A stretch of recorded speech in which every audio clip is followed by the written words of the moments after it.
สมุนไพรเล็กน้อย แต่อย่าเป็นย่างติดมือหน่อยครับเน็บย่างเน็บเนื้อพี่น้องนะต้มให้เดือดนะครับ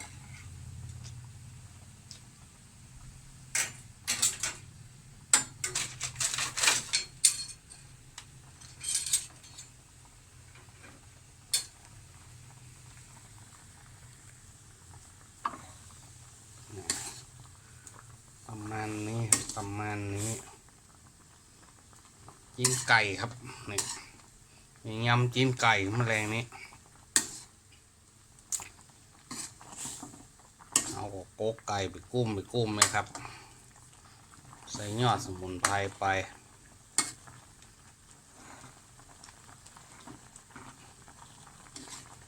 เมนูเย็นนี้ยำจิ้มไก่นี่นะคุยนะ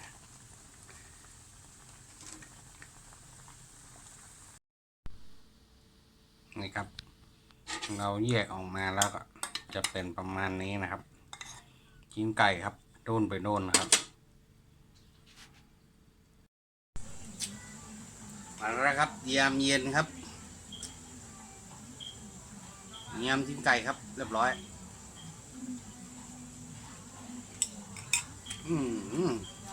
กระดูกกรอบครับกระดูกเรามาทอดกรอบหน่อย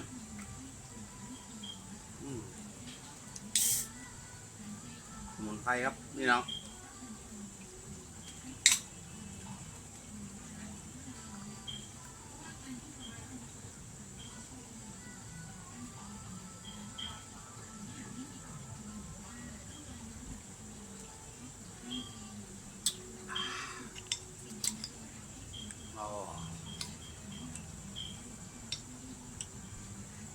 ตัวนี้โอ้โหในที่นอนนะ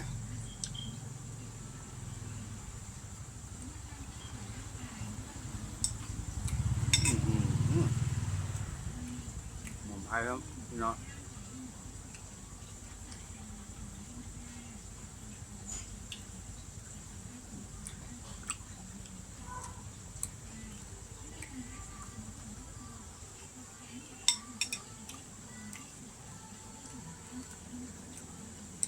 คนเดียวครับวันนี้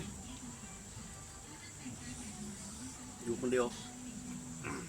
เวิ้งว้าง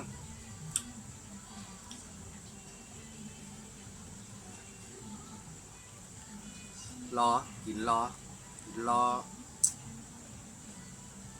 เมนูต่อไป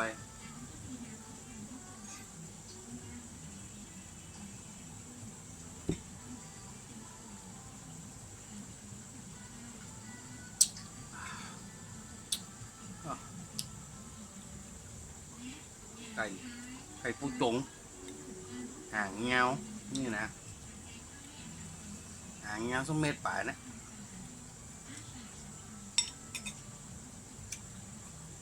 เจอเมนูต่อไปครับสักครู่เติมยำจิ้มไก่ตัวนี้เงาหน่อยเนี่ยสักเม็ดป่ายนะไก่ตัวนี้เป็นหม้อนะยำเป็นหม้อพี่น้อง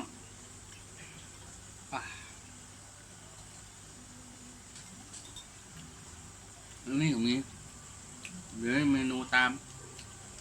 ทำมาแล้วเลยโอเคเจอนะครับ